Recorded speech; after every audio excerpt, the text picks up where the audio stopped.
Hey everybody, how's it going? Welcome to the show. I'm John Iadarola.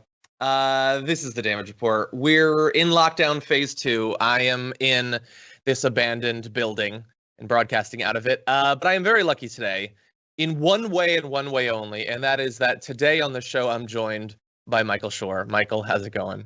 It's going great, Johnny. I love being on the Damage Report. It's good to be here this morning with you. Tell me which building are you locked down in now? Oh, I'm in the studio now. As of this week, I'm back. Wow. And wow. How is it there? It's very quiet. It's just me and a couple cockroaches basically at this point. It feels like the bombs have dropped. There, but I'm glad they're still there. I missed them. Yeah, someday I'll be reduced to feeding on them, so I'm treating them well now, bulking up their numbers. But anyway, yeah, it's dark times, obviously, in pretty much every way that it could be. We had like sort of an abrupt start. I know you were about to ask a question. Is it something that's stream okay? I mean, it couldn't be duller. It has nothing to do with the show. And but I mean, since I'm remembered, did you get the text I sent you? I'm not sure that I did, but I will definitely look at that. Be wrong with your text, but anyway, go ahead. Okay. Yeah, we can definitely coordinate about that. But thank you everybody for joining us. I hope that the show's going to be good. We'll see. I know that I've said this a lot, and I'll continue to say it, but these are rough times. I was talking with Anna Kasparian on the main show yesterday, and it's just like they want to grind you down, and even if you know that doesn't mean that they can't do it. Like everything is just so unrepentantly unacceptable and fundamentally offensive to every value you have, ones you acknowledge and ones that you don't even necessarily know that you have. It's just so bad. But anyway, yeah, we're going to have a show. So here's what we're going to be talking about today on the show. We're going to be giving you updates on Kenosha, obviously. We're also going to be talking about the RNC. It was very important to me that I had Michael Shure on for one of the conventions, because Michael's been covering politics for a lot longer than me. I have a view on how crazy some of these things are, but I need the context that he can provide. So we're going to be talking about that. We're also going to be talking about Hurricane Laura. We're going to be talking about the sports strike. Michael also watches sports, so he's going to add that perspective to my coverage of this sports stuff. And then a little bit on the COVID as well. So we've got some updates on testing. It's a whole big old show. I hope that you enjoy it. If you're here, and if you think you might, feel free to hit the like button and share the stream. Let people know that we're active. Let them know that they can come and chat along with us. And we will be chatting back with you, reading your comments and your tweets and your Twitches and your super chats and all of that. So it should be a lot of fun. One or two quick announcements before we get started. One, there have been a lot of requests for an interviews playlist. So we do our full news show, and then we also have interviews with a variety of different sorts of people that aren't live. And some people don't necessarily like weeding through all the clips to find those. We now have a playlist. It's at the bottom, so just head to the bottom of the YouTube channel. You'll be able to find that. Also, we are nearing the end of this month's fundraising drive at tyt.com/go. And this month has been a little bit rough in this way too, it turns out. And so if you are able to help TYT, please go to tyt.com/go and give whatever you're capable of. Whatever it is, it'll be much appreciated. Anything else, Michael, before we jump into this thing? No, I mean, we'll try and bring the room up a little bit if we can, and find the optimism in the morning. But it's you're right. These are bleak days, and we'll try and unbleak them a little bit. I mostly asked you because I don't want to talk about this. Just so angry. Okay, but let's do it. We'll get through it. And by the way, I think that there is the NBA story, albeit sports, I think is an encouraging and uplifting one in terms of social justice and strides. And so I think we can take that with us too. Yeah. No, I agree. Yeah. So there are some reasons to feel a little bit of positivity. Okay. So with that, let's start with something that is definitely not a reason. So updates on the situation in Kenosha. The individual who got his gun apparently illegally and crossed state lines to go and brutalize people at these protests, he was caught. So that's good. Aside from that, nothing else good about this. And yesterday, when we were talking about this story, I made a bunch of predictions that I was supposed to be wrong on. Like when I say that all of these right-wing commentators and politicians are going to rush to the defense of this terrorist, of this murderer, I'm supposed to be being a hyperbolic idiot on YouTube. I'm supposed to be a biased moron who doesn't understand what politics is really about and presents a fundamentally unfair and intellectually dishonest view of the opposition. I wasn't wrong. No, they're all defending him. So we're going to have Tucker Carlson for you in a little bit, but you can go to all of the Twitter accounts of all of their up-and-coming intellectual gladiators, all of them defending him. Ann Coulter wants him as her president for the sole qualification of the fact that he gunned down a few people. And she's hardly the only one. But before we get into that, I want to start on not necessarily an optimistic note, but at least a note of understanding that made me think about a few things. So I want to show you just a little bit of video from The Daily Show yesterday. We almost never show clips from The Daily Show, partially because I feel like they're probably going to give our channel a strike. But this, I think, is very important. Trevor Noah has a great perspective on what happened, so take a look at this. Some guy decided to drive to Kenosha with his militia buddies to protect a business, and apparently ended up shooting 3 people and killing 2. But don't worry, the business is okay. And let me tell you something. No one drives into a city with guns because they love someone else's business that much.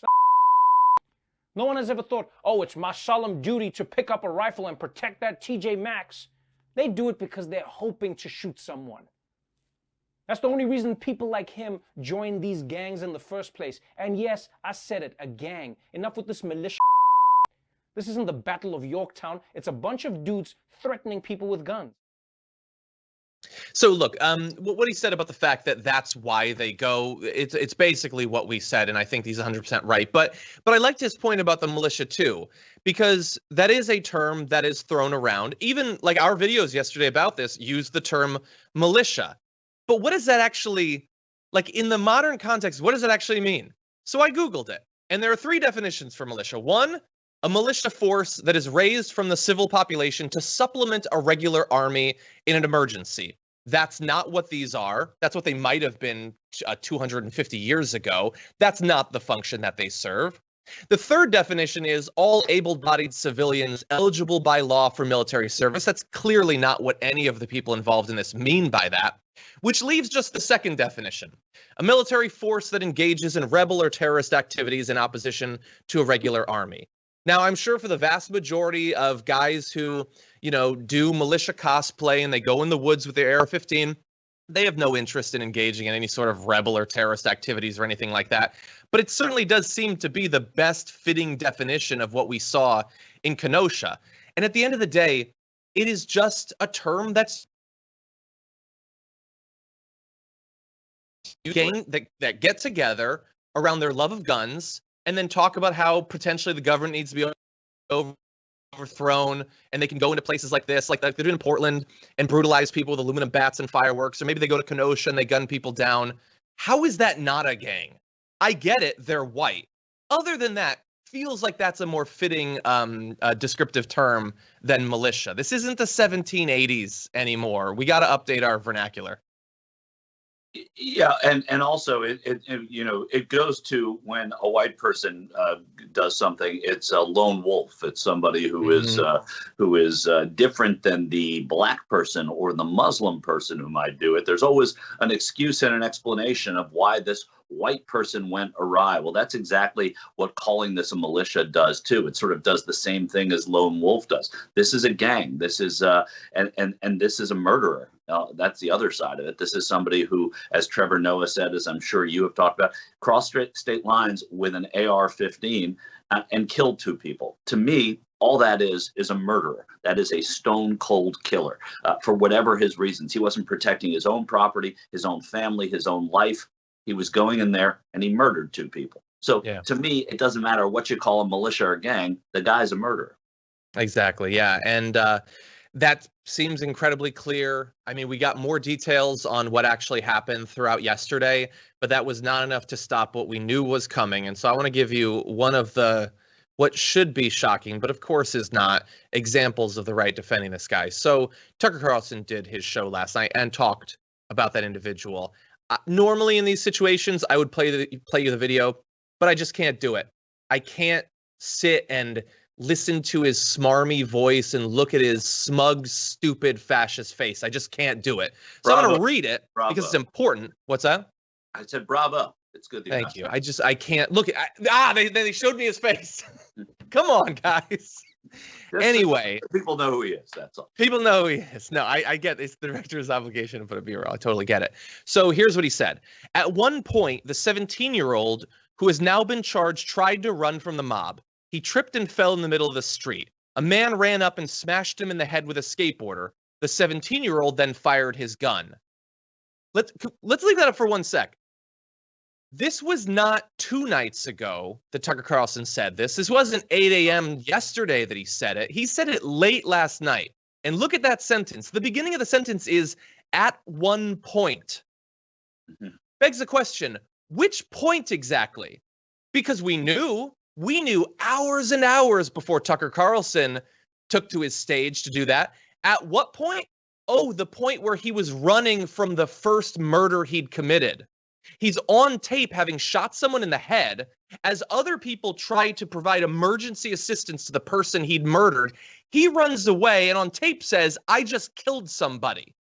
And so people tried to chase him down because he was a murderer and he was fleeing the scene. But Tucker Carlson presents it as the pretext for self-defense. How dare someone try to stop him? And then the rest of them are saying, one of the people that tried to stop him had a gun.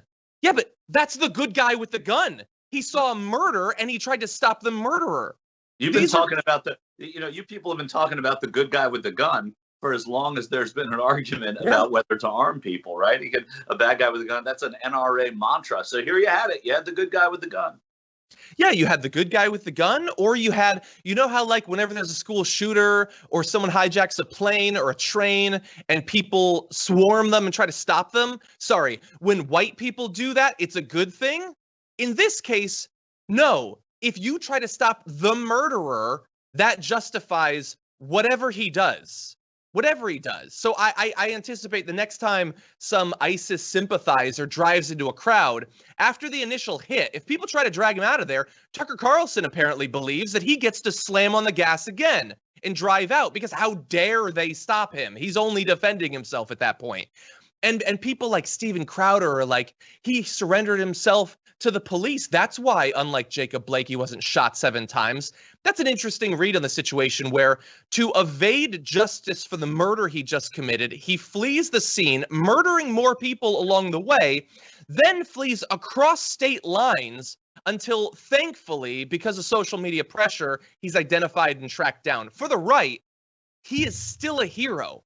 Despite the fact that we know the entire timeline, we know exactly what he did, he is being held up not as a murderer, not as a terrorist, but as someone who just defended himself, with Tucker Carlson going on to say, people in charge from the governor of Wisconsin on down refused to enforce the law. They stood back and watched Kenosha burn. So are we really surprised that looting and arson accelerated to murder? How shocked are we that 17-year-olds with rifles decided they had to maintain order when no one else would? He's defending a terrorist. And he also has the chronology wrong. Murder and arson didn't lead to murder. Murder led to arson and looting. And whatever you think of the arson and looting, that's the chronology. And then the murder that happened after that had nothing to do with why everybody was out there in the first place. So the chronology is really important in the way that Tucker Carlson framed it. Sure, you could do that and you could convince people, but you're also lying, or you're not telling the whole story, so you're lying by omission. Yeah, and look, so Steven Crowder, Ben Shapiro, or God knows who else, these, like relatively independent, except a billionaire money fascists online. If those right wingers do this, okay, they're apparently accountable to nobody. Tucker Carlson is a host on a media company.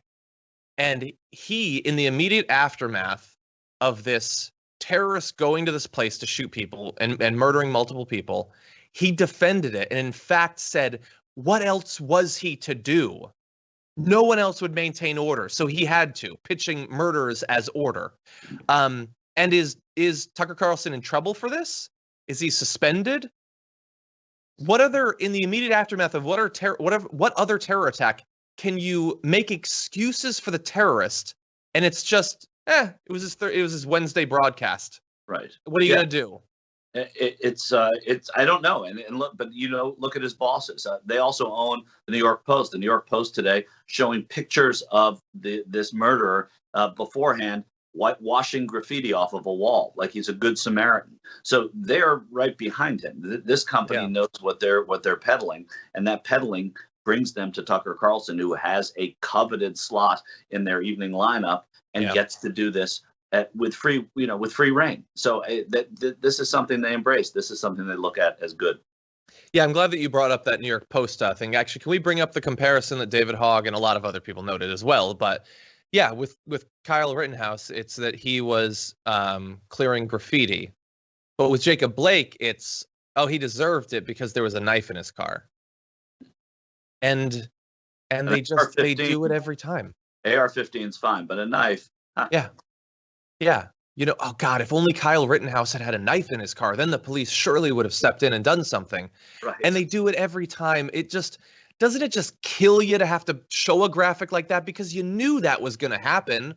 Yeah. You knew it was going to happen. If Jacob Blake gets shot 7 times in the back, we're going to find out if he ever didn't pay full price for his milk in elementary school. We're going to find out everything he ever did so that we don't have to feel like this is an injustice. But if a white guy murders multiple people, well, did he play intramural hockey? Tell me more about him.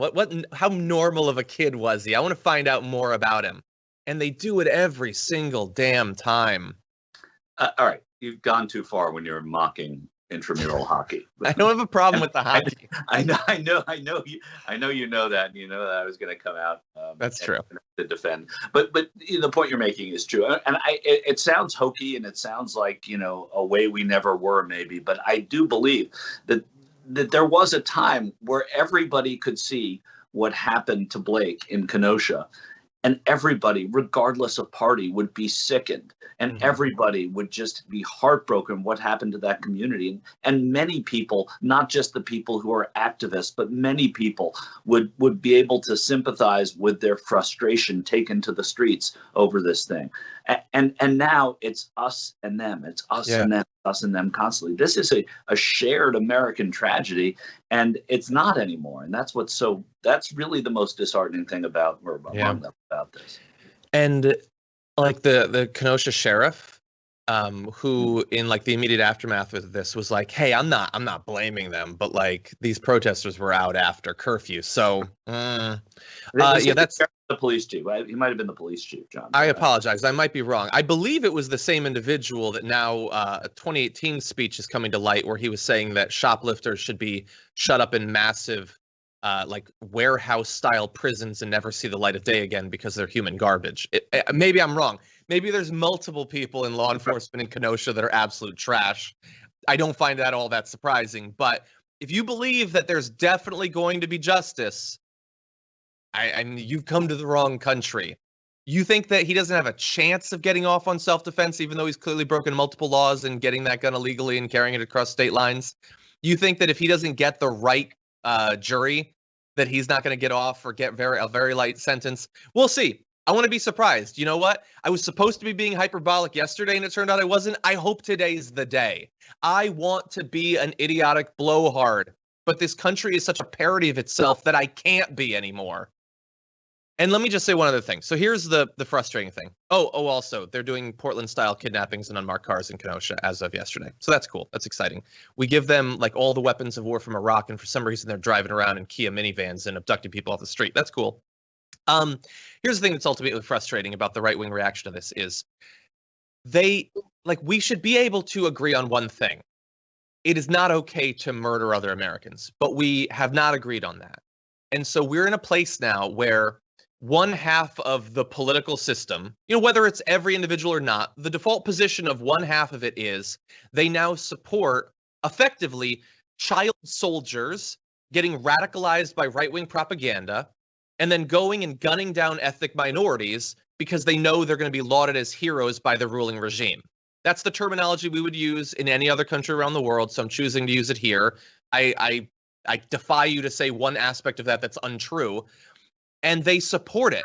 and they did present him as a hero. So there will be more Rittenhouses, and they will kill more people. And we already know a couple years ago when all those pipe bombs and shootings were going on, and so many members of the media were being targeted, they made excuses for that too. Like, it's no longer the case where we're just disagreeing about where exactly the corporate tax rate should be. Some of us believe that we should have disagreements based on the facts. Some believe it's legitimate to hunt us down and kill us. And they're not just YouTubers or on 4chan. Some of them are the most watched hosts on cable news. And it makes me so depressed about what the future is supposed to bring. I'm supposed to get up here and like give you facts about COVID to convince you to support Medicare for all. The other side thinks it's okay if I die. They might not say it that explicitly, but if somebody were to bust in here and shoot me, the media would be whitewashing, their history in the past. They'd be finding some sort of excuse. It's just a lone wolf, doesn't represent anything. And again, I hope that I'm being hyperbolic, but it feels every day, it feels a little bit more difficult to believe that isn't the dark present. Anyway, why don't we see what's been going on with the audience before we move on to other news? I just saw a big super chat come in from Tails, who said, so I was watching Shrek last night, and OMG, Trump is totally Lord Farquaad. Side note, John, you always raise an eyebrow reading my name. It's short for Taylor. Hope that helps. Thank you, Taylor. I do appreciate that. And thank you for invoking Shrek. I think we all need that. Anyway, first super chat today was from Rob Shively, who says, hang in there, brother. I know you guys are having a rough time, but we love you for it. You really are making a difference for us. Rob, thank you. AJ Duenas, thank you. Kai Allen says, so happy to see Michael Shure on TDR with his consistent fairness, accurate knowledge, and professionalism. Well, thank you. Thank you, Mom. Andrea says, thank you for not playing Tucker Carlson. Yeah, maybe I should do that going forward and not play him in the future. Okay. Well, yeah. AK DeScholar, I appreciate the super chat. Basically taking issue with some of how this story has been presented on another progressive outlet. I appreciate the super chat. I have no interest in starting drama or anything like that. So, but I appreciate the super chat. Thank you. Let's see. Sarah Anthony says, I spent the morning on Facebook and now feel like my soul has been destroyed knowing how many people think the terrorist was justified. It's good to come here and hear some sanity. Thanks, TDR. Thank you. There was a YouTube video from, I believe it was the Daily Caller, might have been the Daily Wire, because I honestly couldn't tell you the difference. So they had a YouTube video where they had interviewed the terrorist beforehand. And they put up a video of him answering questions and then him running from the murder he just committed as if like, hey, we got a scoop. But anyway, it's not the video that I have an issue with. It's that every single comment on the video was saying, hey, maybe now they'll think twice about protesting, or he was just defending himself, or they had it coming, or you burn something, you're asking for it. It wasn't a couple of crazies. It was every single comment that I saw was saying, I'm okay with more murder as long as it's targeting people who I don't agree with politically. Yeah, going into those comment sections when you see those things in those videos. But you should point out, too, the Daily Caller is Tucker Carlson's baby. So exactly. I don't know that it was the Daily Caller, but just to point that out, could be one man's vendetta against all of this. But those comment sections, while they're important, I guess, en masse, because it reflects how enough people are thinking about this, and that's so upsetting on the whole, too. You're going to see a lot of the same voices in there constantly, and I don't know that's true. That's true. Hopefully, an optimistic way of looking at it anyway. Yeah. Let's turn to this for just a moment, lighten things up. Over on Twitch, K-John says, who could Michael be in the MCU? Michael, since last time you were on, everyone who comes on the show has to either choose or be given an identity in the Marvel Cinematic Universe. So, wow. I don't know if you watch those. I don't. But I'll give me some options. Well, I mean, has there ever been a superhero that you sort of felt some sort of kinship with that they when I was a kid, Superman. I mean, I was a big Superman guy. So that was, I watched and loved Superman and Plastic Man, too. The comic book Plastic Man. I have the first Plastic Man. I don't know who Plastic Man is. Yeah, he was but I didn't know.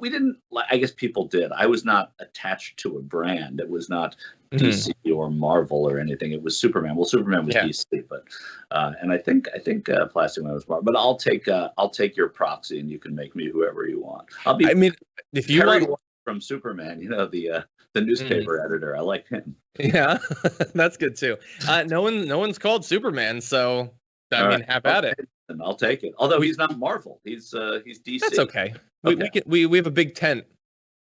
Sometimes too big, but we have a big tent. Or Chief O'Hara or Commissioner Gordon. They were Batman, right? Yeah. Either one. Good one. Yeah, I hated him. Russell Williams says Plastic Man is actually pretty OP. There's a lot of love for Plastic Man. Is there? Yeah. I've never heard of this person. Really? That's interesting. Plaz. They called him Plaz in the comic book. A couple people said Doctor Strange. His goatee is on point. So they think Doctor Strange maybe. Okay. Radioactive Man? I don't know. The Toxic Avenger. How about that? I remember that from when I was a kid. Whatever they want to give me, I'll try and live up to the moniker. I like Superman. For whoever is compiling the list, I would go with Superman. We've already got some graphics made of that actually. Epic Politics Man, isn't he? Yeah. It's basically Superman. He could be a Marvel character. There you go. Someone's saying Batman is a cop. Yeah, I get it. I get it. Yes. Yeah, right. The crime in Gotham City was, that he was fighting really needed fighting. It wasn't. He was fair. Perhaps, yes. The Riddler was trying to do. That guy was crazy. Yeah. Okay. He was basically Gotham City's Q, I think. Yeah. That's going to launch us down a rabbit hole. Okay, so with that, why don't we jump into other news, because there's a lot of news to get to, and some of it is pretty meaty. So let's turn now to the convention and see what we can make of it. So we've gotten through 3 days of the Republican National Convention, or at least what passes for it. I am not going to lie to you this time. I didn't watch a lot of it last night. I checked in constantly, and every moment I saw was so boring. But to be fair, it isn't made for me. And there are some people who are incredibly enthusiastic about what's already come and about what is to come on the last day. Here's a little bit of Fox and Friends giving you a preview of what's going to happen on the big night. Well, looking forward to tonight, some big speakers. We've got Senate Majority Leader Mitch McConnell, House Minority Leader Kevin McCarthy, Ivanka Trump, and, of course, the headliner, President Trump himself. And before I go, Brian, Ainsley, and Steve, I just have to show you one more thing. Take a look up at these lights and speakers, which completely surround this stage. I mean, it really does have the feel of a rock concert out here on the South Lawn, something that we really have not seen before. And you know that President Trump still has a few more surprises up his sleeve. That's right. He's promised a surprise every night at 10 o'clock. So far, he has not let us down. The viewers, that is. What are you talking about? I don't know what either of those jokers was saying. They did have lights and speakers.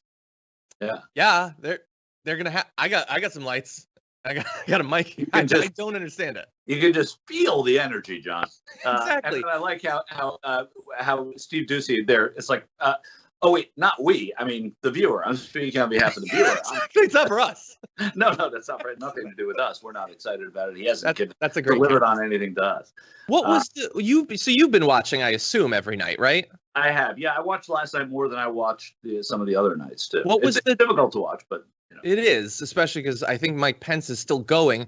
What was the 10 p.m. surprise every night that he's done? Well, the 10 p.m. surprise last night. I mean, he showed up last night after the speech, after Pence's speech, and showed up and talked to Pence and talked to some of the people in the crowd who had not been tested for COVID, and he didn't wear a mask, and none of them did either. But it's not a surprise to see very often at these conventions. You see the nominee with the vice president after they give the speech. There's the unity thing. The hall goes crazy, and then they move on. I don't know. I don't remember a big deliverable last night other than he showed up late and did the walk through. And I guess maybe it was at Trace Adkins singing the Star Spangled Banner at Fort McHenry where it was written. I'm not sure. Is that it? Look, last night was it was like all of it, and I should preface this by saying that I'm a cynic about these conventions anyway, and I love them. So there are two sides to it. One, I love them because I think the American spectacle is just sort of amazing to behold sometimes in its silliness, and then and so some of the highlights are always impressive, and there's some things that are tear jerking. I like the biographical stuff about people you don't already know, but when you get to these points, this is playing to about 10 or 15% of the country. They're the people that are really diehards, and they're really into this. And the same last week with the Democrats. I think there was a little more interest because we don't know as much about Biden and Harris, even though Biden's been on the landscape for 50 years. This is his first time as a nominee. So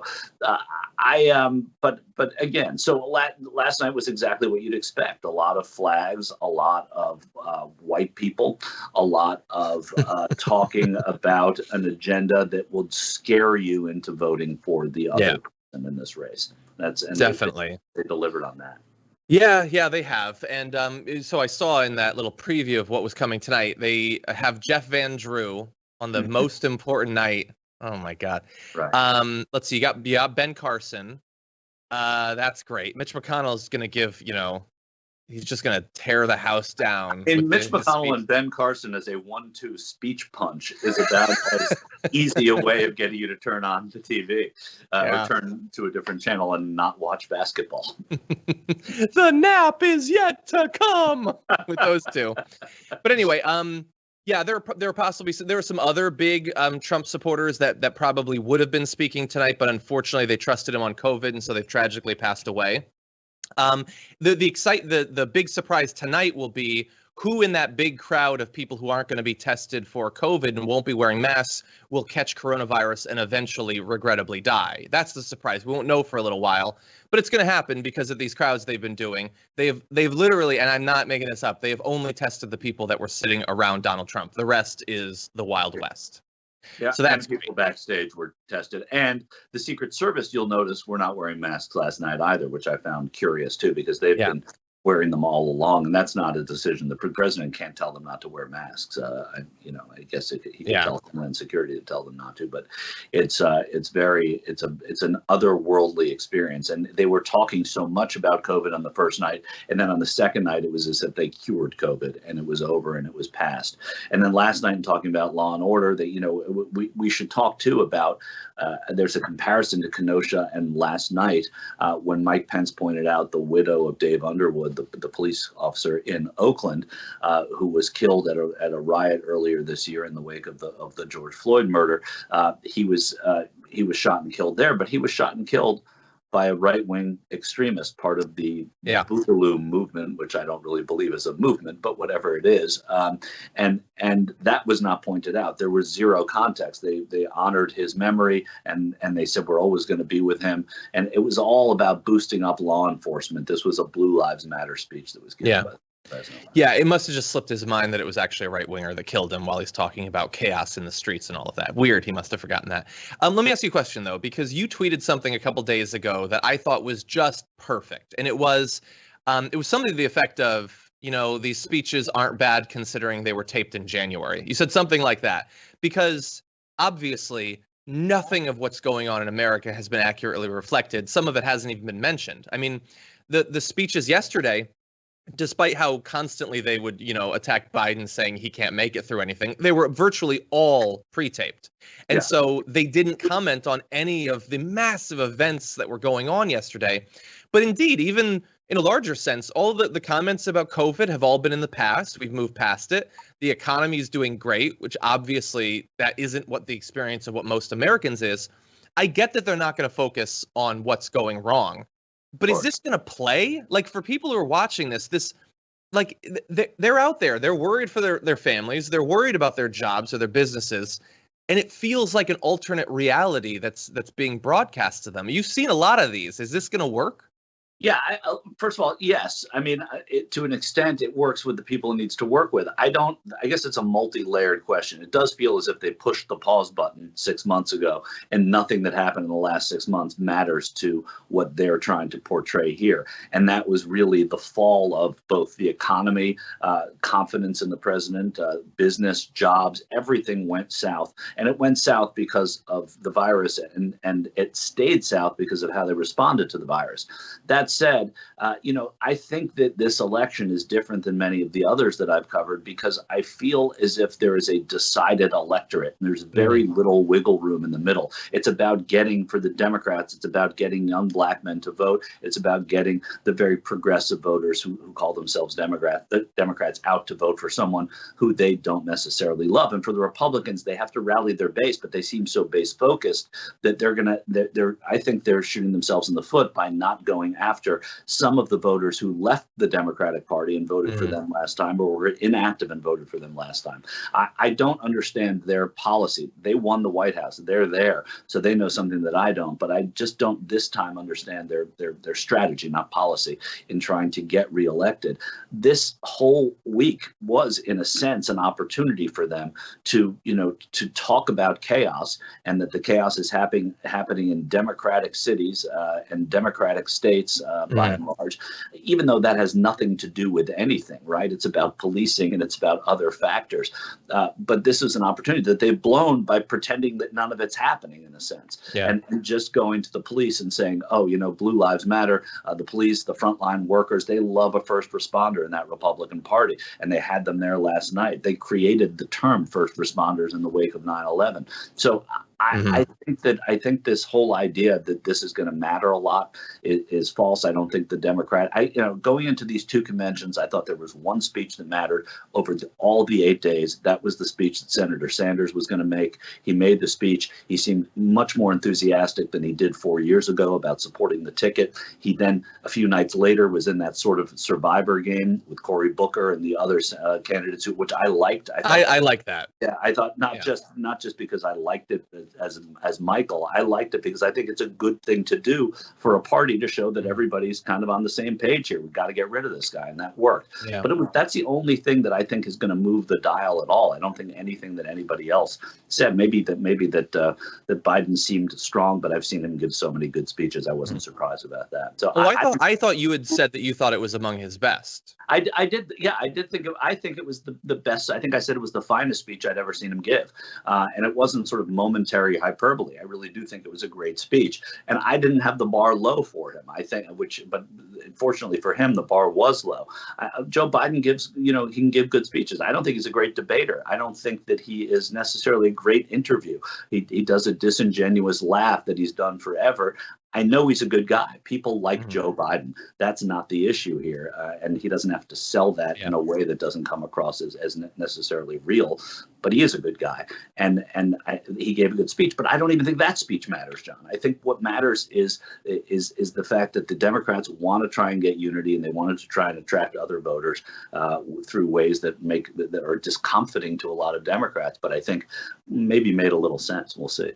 Yeah, I agree. I thought Bernie's was big. It was a little bit undercut by AOC deciding to go rogue and endorse Sanders instead of Joe Biden. Right. Yeah. What was she thinking? Oh, my God. I don't understand it because I don't know anything about what's happening at this convention. Also, I'm a multi-billionaire media company. Right. Yeah.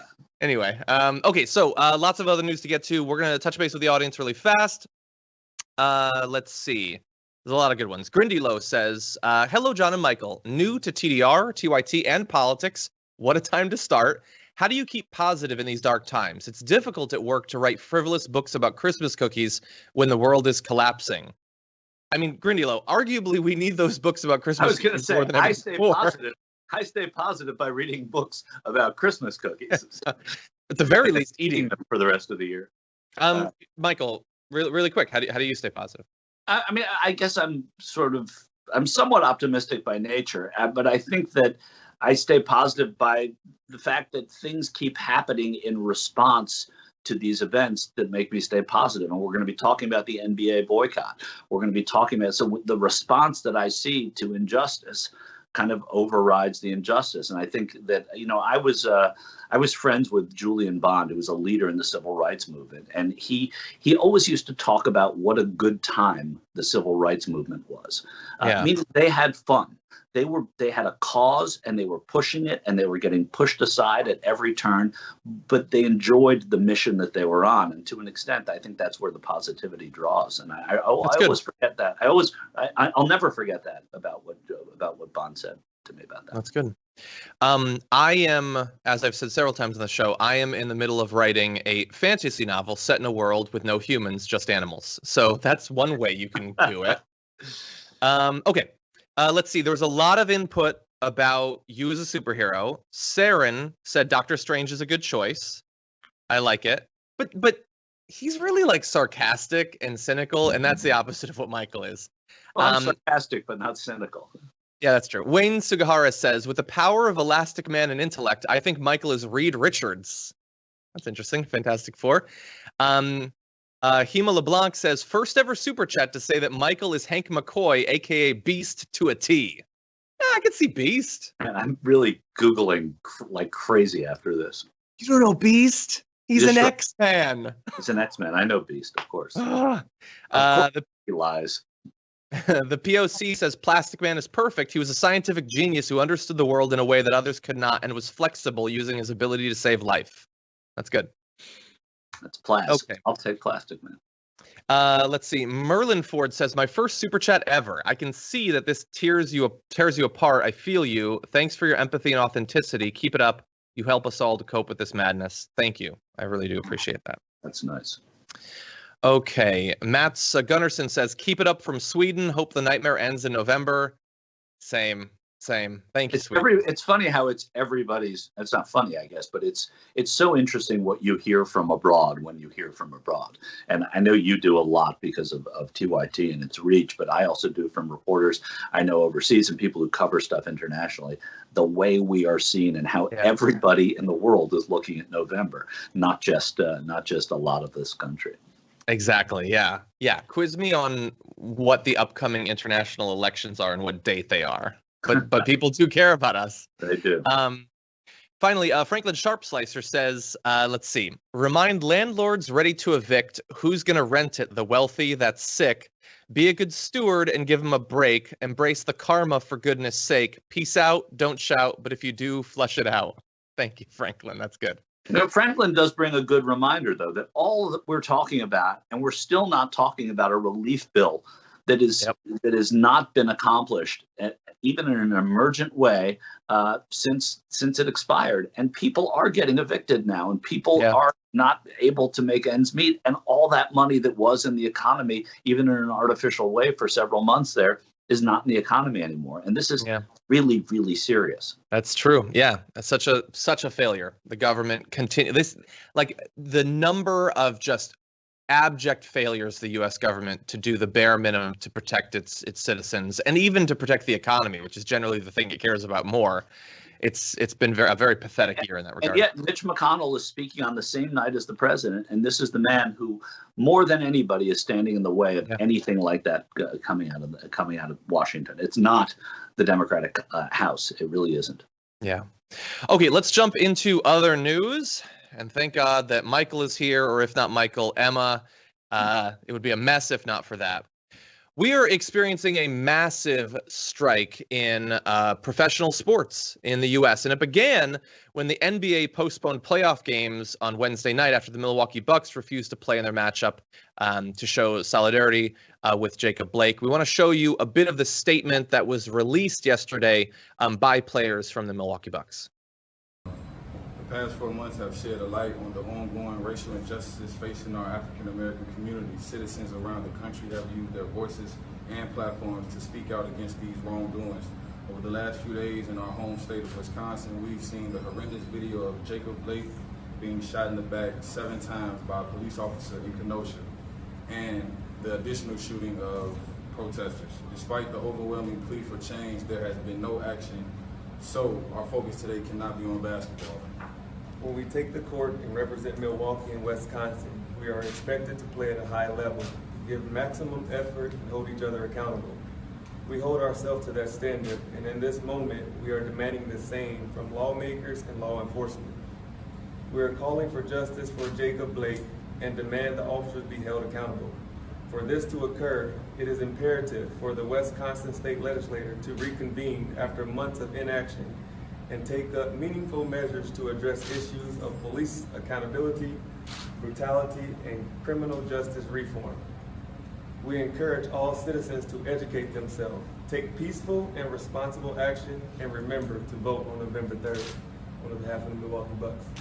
Thank you. Thank you. Do you guys intend to finish the season?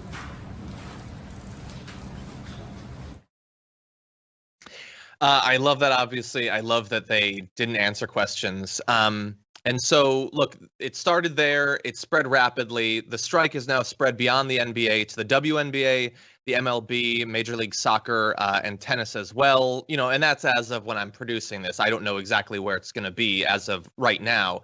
But Michael, obviously, you spend a lot more time watching sports than I do, at least right now. In the past, I did a variety of sports, but this seems pretty huge. Yeah, it's major, and it's major in what has been a really odd sports year. Obviously, it's been an odd year for everything, but for sports as well. And the NBA is living inside a bubble right now in Orlando, and they're playing their games there so as to avoid COVID, obviously.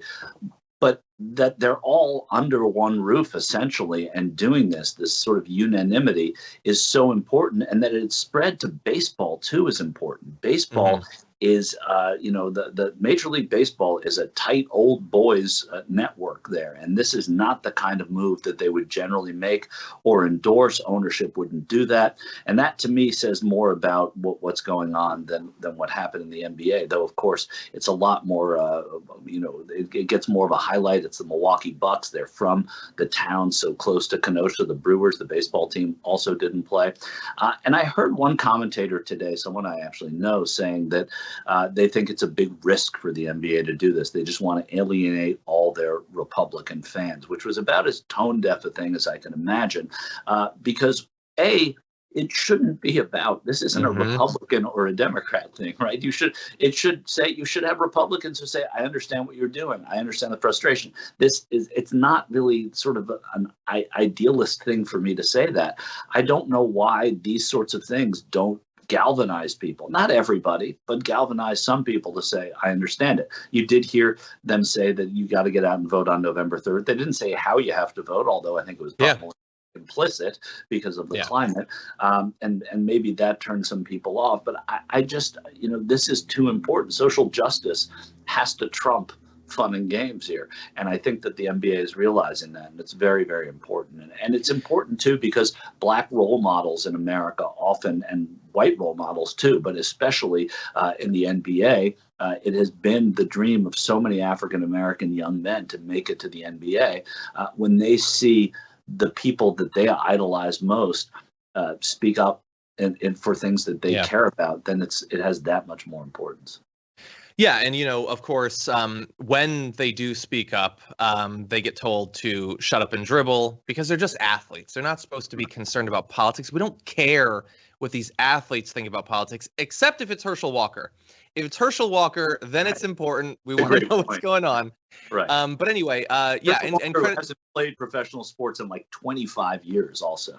Yeah, but still, fine if he supports the president, fine. Okay, that's good. But can we not pretend that we don't care about whole groups when really it's just we don't care if they disagree with us? You don't hate Hollywood. You just apparently hate successful Hollywood because you always got Dean Cain and people like that on. So anyway, look, so credit to the Bucks for helping to launch this, and to like the Major League Baseball, because as you point out, not generally political in this way, but also to the WNBA who got involved in this very quickly, and I fear might be sort of passed over in people's acknowledgement of what's going on. I don't know exactly what's going on with hockey, Michael. Is it likely that they're going to take part in this? They're playing all their games in Canada now. They're playing in Toronto, and they're playing in Edmonton. They're doing their playoffs. The hockey has not done anything like this yet, I don't know if they will or not. They don't have a team in Milwaukee. It doesn't mean you have to have a team in Wisconsin to do this. But they were very, very active. The Minnesota Wild were during the George Floyd protests in terms of speaking out against what was going on. That said, I'm not certain what they're doing in this case. Yeah, and by the way, just for some people who we should always be willing to challenge our assumptions and stuff like that. And one is in how the messaging is going around this, because a lot of the coverage immediately, and even in like the New York Times and everything, is that this is a boycott that's going on. It's not a boycott. Though these collective actions have been categorized by many, including by some of the players and members of the media, as a boycott, which is withholding one's money from a commercial entity in protest. It's actually a strike in which workers withhold their labor. Specifically, the players are engaging in a wildcat strike, a work stoppage without union approval that is now spread across, obviously, multiple groups and without, the support of multiple unions. And that is important because this is not about consumers striking back. This is about workers using their power. And many people believe that the only way that we're going to get through on a lot of these topics is something far broader than this, including a general strike. And so if this is the beginnings of that, let's call it what it is, I think. I also want to just very briefly mention, so you mentioned that, the MLB is involved and they don't generally get involved. This is going to seem stupid. I apologize in advance, but there are people that I look up to that I think have a lot of influence who never get involved in politics, and it frustrates me sometimes. But I noticed one individual who I don't think ever comments on politics tweeted this from Dwayne Johnson: out of respect for Jacob Blake and his family, we'll postpone our Project Rock Under Armour PR3 launch today. I'll keep you posted on a relaunch date. Unbelievable, we're here again. Shot 7 times in the back in front of his kids. There's no progress without humanity. Maybe I'm wrong. The Rock, who's, he's got these massive business side and obviously he's a huge movie star. He doesn't alienate anyone on social media, but even he is pushing back dates and commenting on this police brutality. Yeah. It's encouraging the more people that do this. And to answer your NHL question, I looked something up while we were talking, and Matt Dumba and Evander Kane, who are African Canadians, who, although Dumba may be American, who are prominent. One of them, Dumba, started the Hockey Diversity Alliance. They're criticizing the NHL for not doing enough. They did their moments of silence before some games. They did acknowledge it, even though these games are being played in Toronto and Edmonton. So it's important, that they're trying to get something done there. But as of now, the league hasn't done anything yet. And I agree. I just want to quickly show a couple of other videos. So as the strike was like brewing up and expanding yesterday, there were a few videos that went viral that I found to be very touching and inspiring. First, I want to show you a little bit of Kenny Smith, host of Inside the NBA, in real time doing what he can to participate in this. I think the biggest thing now is to kind of, as a black man, as a former player, I think it's best for me to support the players and just not be here tonight. And figure out what happens after that. Yeah, I just don't feel equipped to do that. And I respect that.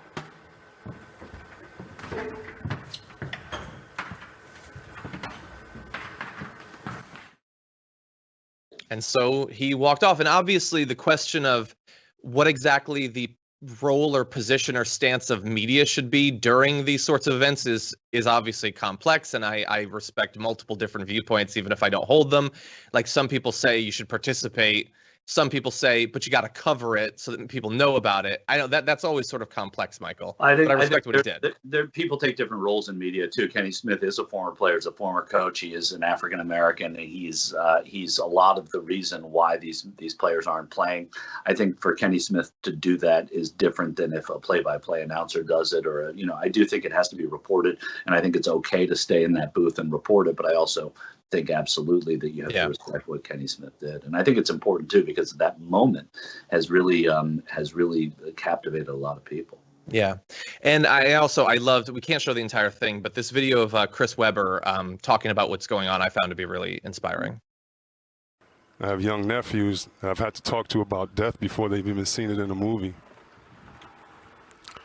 If not now, when? if not during a pandemic and countless lives being lost, if not now, when? That's all I just want to hear from the rest of the night, while everybody's pontificating and thinking and soapboxing and all of that. We know nothing is going to change. We get it. If Martin Luther King got shot and risked his life, Medgar Evers, if we've seen this and all of our heroes constantly taken down, we understand it's not going to end. But that does not mean, young men, that you don't do anything. Don't listen to these people telling you don't do anything, because it's not going to end right away.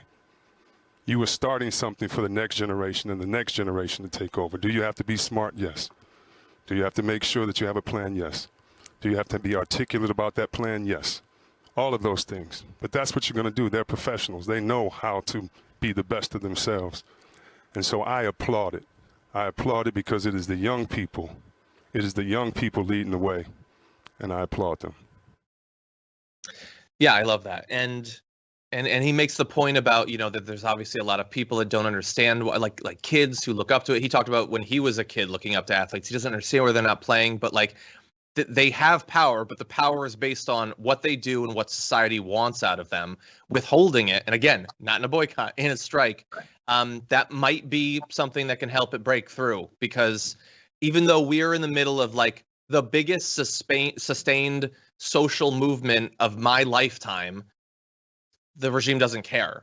They are resisting even an inch of reform at the federal level. There have been some cities and some states that have done a couple of small things, but and so I respect anyone who's willing to put their future of their money where their mouth is and actually use the organizing power that they have as workers. And to use some the TDR callback, these are our Christmas cookies. These are the kinds of things that are encouraging and make you feel positive when you sort of see this spreading in the way that it seems to be spreading, and it takes a while. It doesn't happen overnight. I mean, we're so used to things happening so quickly. Gay marriage, for example, happened much more quickly than voting rights did, and so maybe some change will happen, but it's hard also to define what that change is. So when you have a nebulous goal, the civil rights wanted to end the Jim Crow laws and they wanted to get the vote.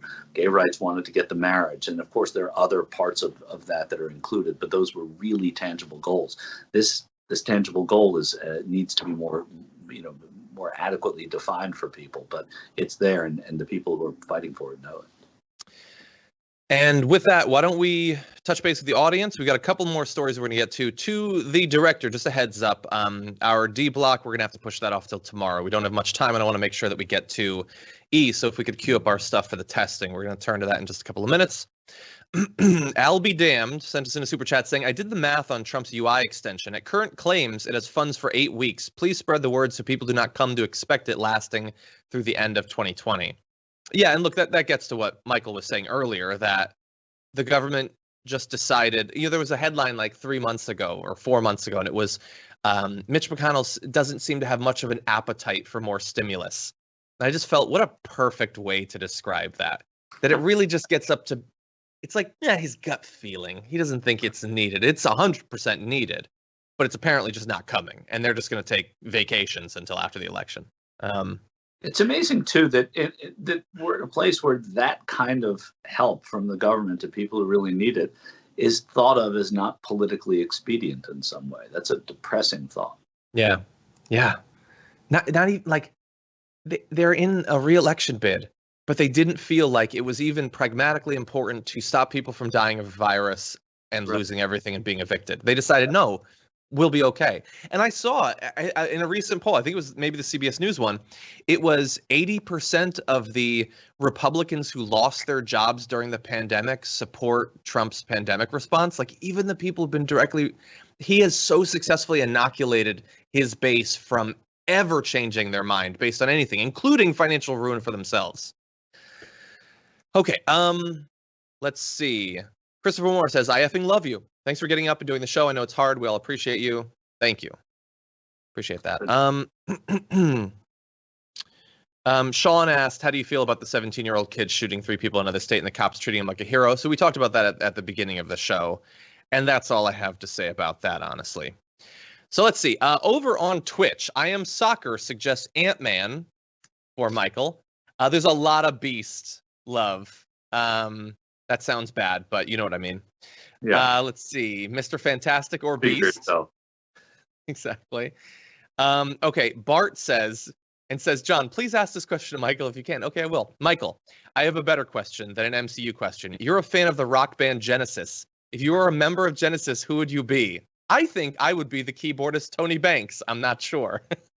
Oh, that person would be Tony Banks. That's interesting. I would say that I'd be Phil Collins. I feel like I'm a little happier than Tony Banks is, but no, Phil's songs are sad sometimes. Peter Gabriel, I'm not as much of a showman as Peter Gabriel. Mike Rutherford, I think. Refined, cool, good. I'll say Mike Rutherford. Paul. Interesting. Okay. I know Collins, and that's it. Over on Twitter, Emily Glenn says, John, I want to thank you and the rest of the TYT team for everything you do. Thank you for that. I appreciate that. We also have a bit of breaking news. So Sky Sports News says the NBA players have agreed to resume the postseason, according to reports, but Thursday night's 3 playoff games will not take place. The resumption of playoff games could come as soon as Friday, but there is expected to be a return to play by the weekend, apparently. I would need to know far more about that to know, what I make of it. I hope that that's not just the end of the entire thing, or that if it is for the NBA, that it's spread beyond that and hopefully will continue, because obviously nothing has changed the situation, in terms of what they were protesting. But it's up to them. They get to decide. Yeah. I mean, Sky Sports is English. It's the UK. Mm-hmm.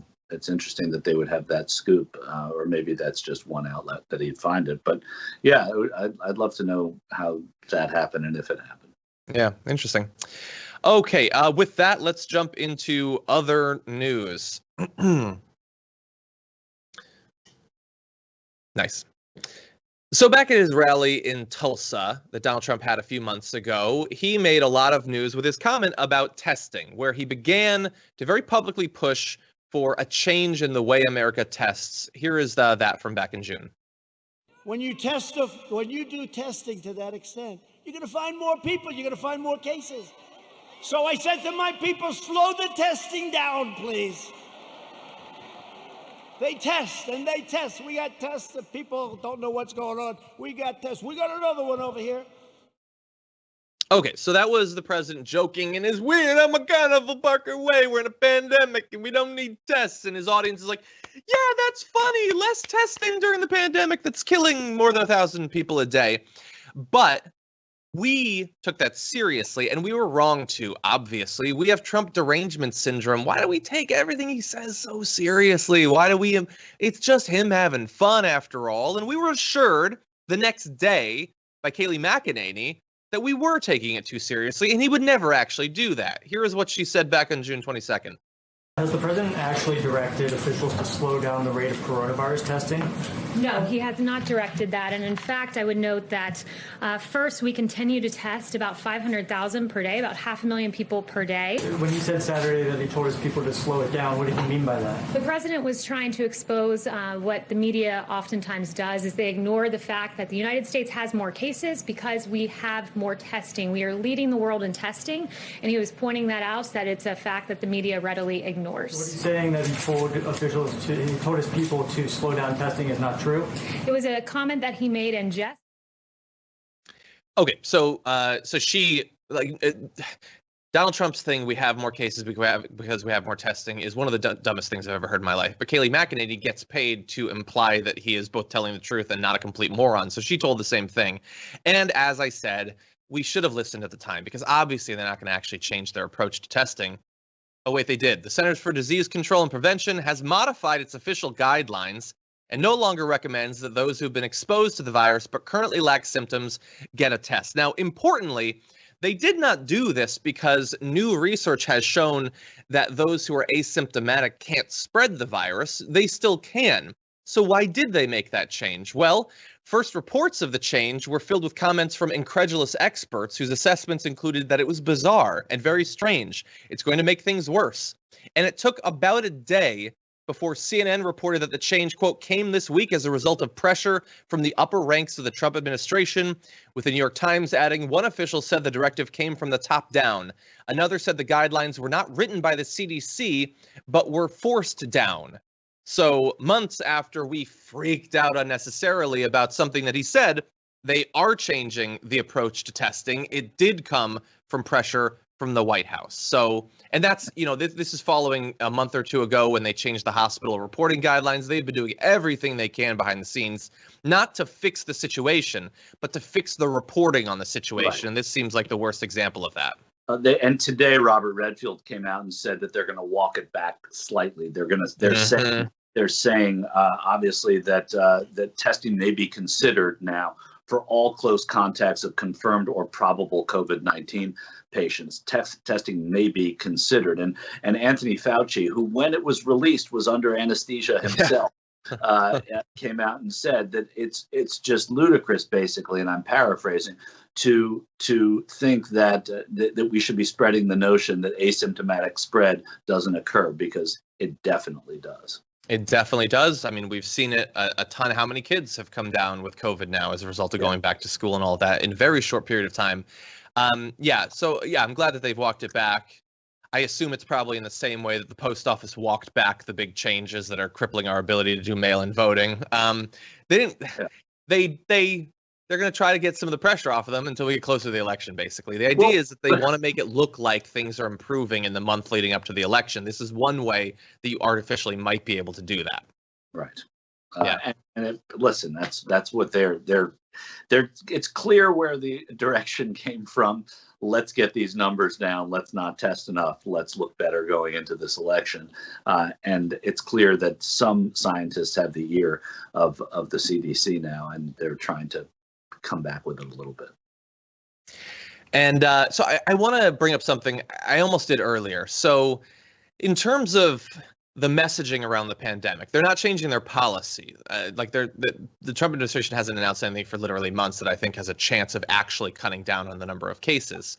Or I should say the number of people who have COVID, since they do seem to be willing to manipulate the number who have cases. Though, John, you should prepare for a president who is going to talk about essentially a cure with the convalescent plasma that he's going to be talking about for sure tonight, and the fact that we are going to have a vaccine by the end of the year, even though there's no one in the vaccine business who says that's a definite by any means. So anyway, you're right. He's going to talk about the plasma because he doesn't actually know how to pronounce it. He always does that. It's going to be weird. It's not a cure. Maybe it'll help. Maybe. Yeah. But the science doesn't seem to have decided that it has or not. I would say it probably has a better chance than hydroxychloroquine or bleach. So he's moving in the right direction there. Yeah. But that's you brought up the last point that you brought up is really where I wanted to ask you about this. So in terms of some sort of big announcement in the week before the election that can shake things up, him saying we've approved a vaccine, even though, as you point out, there's no vaccine that's ready to go. It's not going to happen. And I'm sure the media will fact check it the day after, to whatever extent that can fix it. If he announces 6 days before the election that I've approved a vaccine, we're going back to normal, what happens as a result of that? Do you think that that's an unlikely situation? If he does it, is it going to help him? How can we get out in front of that possibility? I don't know that you can get out in front of it, but I think the polling shows that it's already been gotten out in front of, that there is a fatigue about the games that Trump plays on the parts of certain voters, and those are voters that are going to matter to Donald Trump. And those are voters who may be a fence sitter and may be looking for a recovery in the way he addresses and his administration addresses the pandemic. I think that it would be seen as pretty naked, and the people that usually fall for that nakedness from a candidate are people who are so adherent to the candidate already that nothing they say matters. And that doesn't just go for Trump, but it goes for Trump with an exclamation point, because it goes for him in a way that nobody in politics has ever seen. And so I think that it's not going to move that much. It'll have the perception, and maybe the perception will change some minds, but I don't think it's going to move very much. Interesting. Okay, I've become very worried about that, so that sounds good. We'll see as we get closer. Don't let me disabuse you of your worry. There's reason to be worried about it. And my predictive analysis says that it's not going to move the needle that much. I mean, perhaps in the end we'll find out. We'll see. If it's delivered that way, by the way, I should put that caveat. If it's delivered that way, as something that is not proven, if tomorrow there is a vaccine and the vaccine has been proven in stage 4 and immunity has happened, then we're having a different conversation. But if he's selling you a bill of goods, it'll be a little different. Okay. Well, maybe we'll see. Okay, we are way over, so we're just going to quickly do our last story because it would feel very weird to not mention this. Probably should have moved it up in the rundown, but, as the most powerful man in the world says, it is what it is. So let's transition now to talking about the hurricane. Hurricane Laura made landfall, and we're getting some reports of how bad the damage was. I want to show you just a really quick clip. Multiple people have been spreading footage of a chemical plant in Lake Charles that apparently is leaking. Let's take a look at that.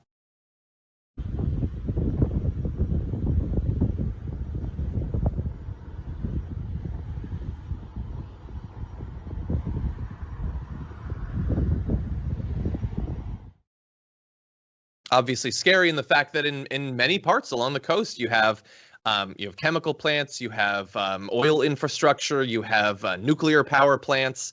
It's just waiting for a massive storm surge to hit. And then you have, the human costs. Take a look at this photo of James Sonia surveying what's left of his uncle's barber shop after Hurricane Laura passed through Lake Charles. And there's tons of footage going around of so many businesses that have just been devastated. But I want to talk a little bit about why this is such a damaging storm, why it's such a huge thing. Apparently, the strongest storm to hit the region since Rita back in 2005 was more feared in this case because it was strengthening literally as it hit. There's at least one fatality that's been reported, a 14-year-old girl. And if we show you, this was a scary tweet that went out from the National Hurricane Center about a day ago describing unsurvivable storm surge about to hit. And so, the fact that it was at least a 4 when it hit, apparently Category 3, 4, and 5 storms only make up about a quarter of landfalling U.S. hurricanes, but they cause 85% of the damage because the damage is sort of an exponential increase as the speed goes up.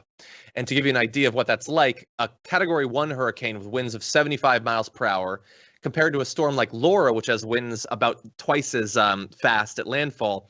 Although the 150 mile per hour wind speed is double, the damage potential is not just double, it's 256 times greater. And that's just the wind, not accounting for water.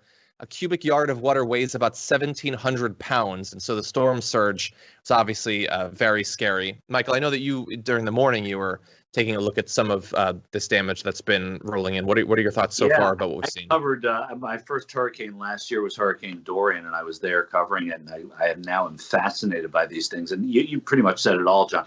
A lot of that storm surge, it made landfall in Cameron, Louisiana at about 104 miles an hour, and then it got up to 135 in Lake Charles. But that storm surge in those waters, as you hear over and over, I'm not breaking news here, that's what creates the damage. So remember Hurricane Harvey, which happened in Houston and the Southeast in 2017, was very similar to this hurricane. It was a Category 4, and it goes up against that oil coast right there. So the petroleum industry is all right there from Galveston all the way across into Louisiana onto New Orleans and the port because it goes up the Mississippi River that way. And so a lot of the refineries there and a lot of the infrastructure could be damaged, but also the people who live and work in those industries there. And so the behavior of the storm, it is now down to a Category 1. It did break up, but it still has enough wind and enough power as it goes up into Arkansas, and then we'll probably move through eastern Arkansas up into Tennessee, maybe Memphis is what they're forecasting. This still can bring a lot of damage. And again, this is Laura. So Laura, if these are done alphabetically, J, K, L, so 9, 10, 11. This is the 12th storm. Hurricane Andrew, which created all that devastation in Florida in 1992, didn't come until about the 24th, I don't believe, maybe the 22nd of August of that year.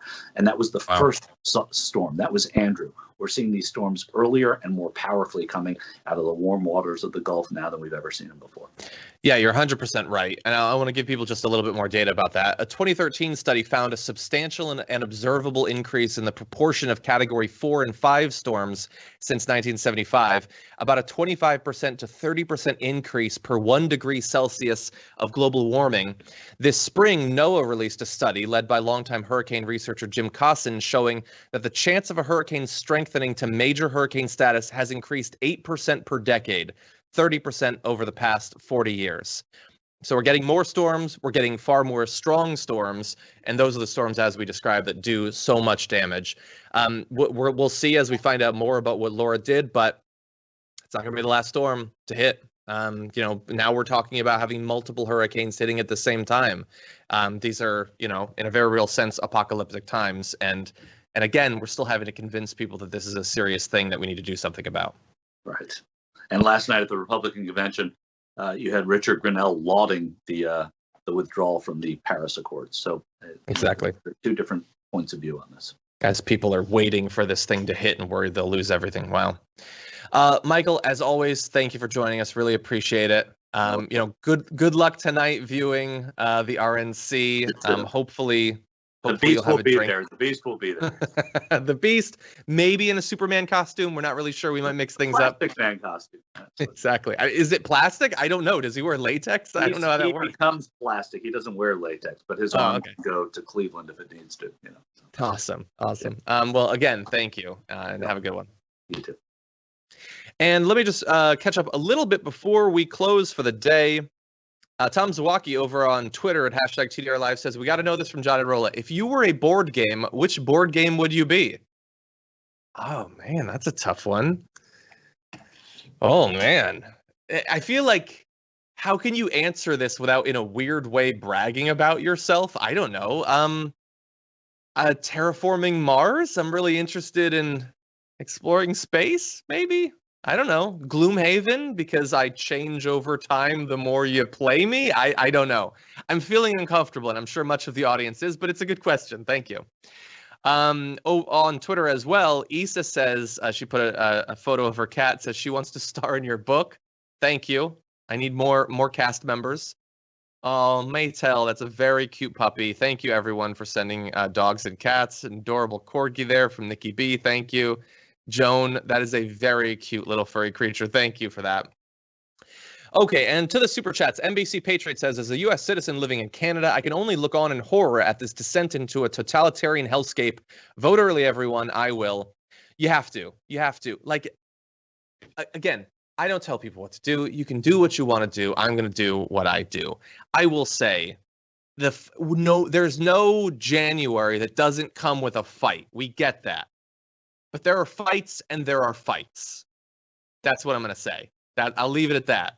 If you like what is going on over the past few years, if you like 2020 and want more of it, you can get more of it if that's what you want. And if you think 2020 is just 2015, basically, then have more of it. I don't think it is. I think there's some pretty substantial differences. Maybe I'm wrong. Manuel Lopez says, as a vet, I feel safer in Bahrain across from Saudi Arabia while we were in hostile fire zone at the time. We would have to change routes every other week, and we had curfews because of threats. Wow. Thank you for that. Max Muraski says, what's the most important step a man can take? It's not the first one. It's the next one. Keep it up, John, and all at TYT. Much love from Wisconsin. Thank you. Stay safe out there. I can't say that, Christopher Moore, but thank you for your super chat. We have language restrictions, but thank you. Keith Duffy says, how does the indoctrination of Rittenhouse differ at all from what ISIS's approach? I mean, I'm sure there's some differences, but it led to him arming himself and going to what he saw as another state's war zone to kill people. So in the end, it doesn't seem that different. Brian says it's only a good guy with a gun if it fits their narrative. 100%. And also, in terms of like self-defense, I know is complicated. State to state, the laws are different. But if you want to understand what makes one situation self-defense and what makes another not, it's that was the person with the gun white. That's it, really. Like substantively, that's it. Like, do you honestly think that like Waters or Crowder or Ben Shapiro put any more thought into that? They go to bat to protect the killers because the killers are white and they're killing people who are not Republicans. That's all it is. Okay, Christopher Gilliam says, the only DC character worth his mass is Dr. Manhattan. I didn't know that was DC. Learn something new every day. Amanda Collis says, I'm really worried about the Q movement. I'm seeing their stuff all over my Facebook feed. Love you guys. Thank you for all you do. You should be. You should be. I'm hoping that once we get past the pandemic and all of that, maybe some of it will go away, that the anxiety and how bad things are is inspiring people to take part. But I don't know for sure. It's stuck around for years at this point, despite never making any sense or ever getting a prediction right. So it's difficult to fight back against it, apparently. Army of One says, can't wait to read your book, John. Thank you. I don't know that this one will actually get released. My last one, I never released for anyone to read. Maybe this one will be. I like it more. I like animals. I think we all need more animals. And someone said John's writing the next generation of Redwall. It's very different in style from Redwall, but I grew up on Redwall and that sort of thing. I think that there should always be room in popular culture for anthropomorphic animals. You know what? Because there's too many humans in the world. Can we at least agree on that? Anyway, with that, I'm going to go. Got an interview coming up in just a little bit. You can check the new interview playlist on the YouTube channel if you just want to see those because they're not live. And tonight we are going to have more live coverage. I believe, is it Jenkins, Ben Dixon? No, Ben was on Tuesday. Not 100% sure. Maybe it's Michael. But anyway, it's going to be happening tonight. They're going to be breaking down Trump's speech as well as Mitch McConnell and a whole bunch of others. So you should definitely take a look at that. We'll be doing our Garbage Person of the Week tomorrow. Go to the community tab. You can vote for the TDR Community Garbage Person of the Week. Brett will be joining me. Should be a lot of fun. Thank you for joining us today. Stay sane out there. Stay safe out there. And we'll see you soon.